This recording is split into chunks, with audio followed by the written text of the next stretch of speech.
Gimana kalau kamu ditipu oleh online shop?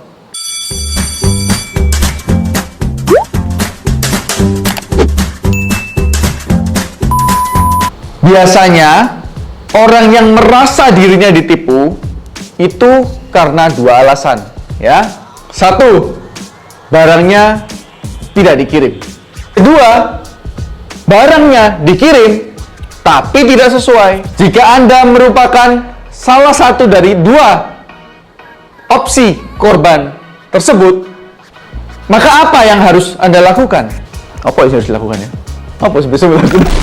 Nah, kalau Anda belanjanya di online shop yang memang sudah ternama, lebih mudah pengurusannya. Pasti ada yang namanya Dispute Resolution Center atau pusat penyelesaian sengketa. Tapi kalau Anda beli barangnya di Instagram, di Kaskus, atau di situs-situs lain yang memang bukan dibuat untuk berjual beli, apa yang Anda harus lakukan?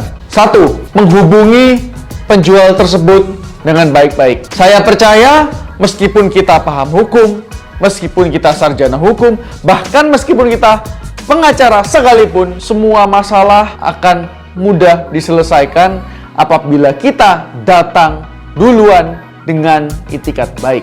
Tanya sama penjual Anda, loh, kenapa barang saya nggak dikirim? Apakah ada kendala yang menyebabkan pengirimannya tertunda? Atau apakah ada kendala yang menyebabkan barang saya salah kirim?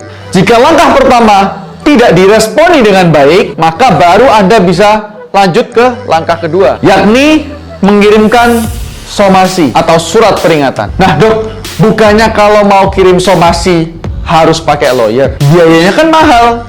Bisa jadi lebih mahal daripada barang yang saya beli. Belum tentu, karena somasi tidak harus dilayangkan oleh seorang pengacara. Anda pun, asalkan Anda punya kepentingan atau legal standing, dasar hukum Anda kuat, maka Anda bisa melayangkan somasi. Bedanya apa? Somasi yang dilayangkan oleh seorang pengacara dan seorang yang buta hukum, ya pasti strukturnya berbeda. Satu. Kedua, pasti aksesorisnya berbeda.